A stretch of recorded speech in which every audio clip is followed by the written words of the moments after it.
Hi everyone, welcome to this video on annotated bibliographies. Now, if you've never written one, you might be thinking, what the heck is an annotated bibliography even? But I assure you, it's not as scary as you might think. Before I show you how to write one though, it's probably a good idea to know what an annotated bibliography even is. So let's break it down word by word. Annotation, the word annotation is simply just a kind of fancy word for a note. And bibliography is a fancy word for the list of references that you would find at the end of an article. So simply put, an annotated bibliography is a reference list with a few notes. As you can see here, we've simply added a paragraph of text below each reference in the list. By adding these paragraphs of notes to your reference list, you're doing two things. You're providing a summary of the article so that the reader generally knows what the article is about, but arguably more importantly, you're giving the reader the reason as to why you chose this article in the first place to include in your annotated bibliography. Without these notes or these justifications, the reader won't know why you chose this article. Maybe you chose this article because it actually provides evidence towards your thesis or your research question. Or, on the other hand, maybe it contradicts your thesis or your research question in a particular way, and you want to explore the nuances of that. Either way, it's really important to provide the reason as to why you chose this article in the first place to give the reader context. Now that we know what an annotated bibliography is and why we should write one in the first place, let's take a look at how to write it and how to properly format one. Here we can see we start with our regular APA 7 title page, complete with the title of the assignment, your first name and your last name, the University of Sherbrooke, course number, course title, instructor's name, and the date. On the top right, as per APA specifications, you're going to have the page number starting with a number 1. If you're not sure how to do that, you can click on Insert at the top, then Page Number. Under Top of Page, you can click Page Number 3. And you'll see it'll add it on the right-hand side there. So that's the title page, pretty straightforward. On the next page, you see that we start with our title of the assignment again, bolded, centered, followed by the first actual annotation.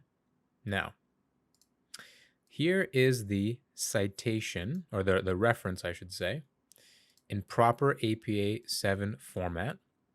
I'm just going to highlight that so we can see it, so it stands out. I'm not going to go through the actual formatting. We do have a video on that you can click on up there in our playlist for how to format, with APA 7. So this is the actual reference. Following the reference is the note or the annotation. So first we summarize the article. Remember, an annotated bibliography is the annotation, which is the summary and the justification, along with the actual citation or reference. So we make sure to summarize the article like so, provide a little justification for why we chose this article. Remember, that's really important to say why you chose it. And that's pretty much it.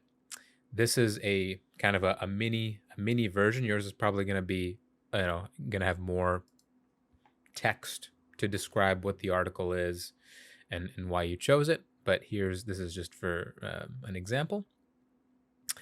If we go to our second annotation here, you can see that I haven't formatted this because I want to show you how to actually format this properly.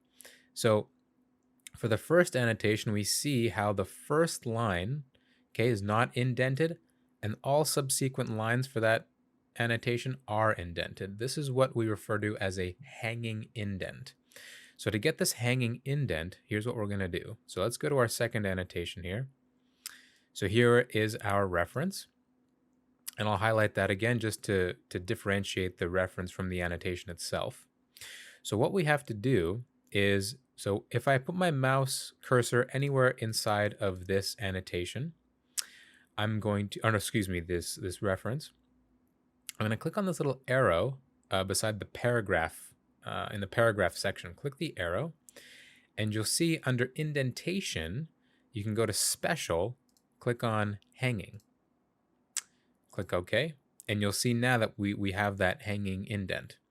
Now to get this second paragraph, which is the actual annotation, we also want that indented. I'm just going to simply put my cursor at the beginning of the first line. I'm going to hit tab. I'm going to go to the second line, same thing, hit tab again, and it will correctly or indent everything correctly. So you can see here, this is our first annotation complete with reference, and our second annotation complete with reference. And with that, we have our completed annotated bibliography. Thanks so much for watching, and we'll see you in the next one.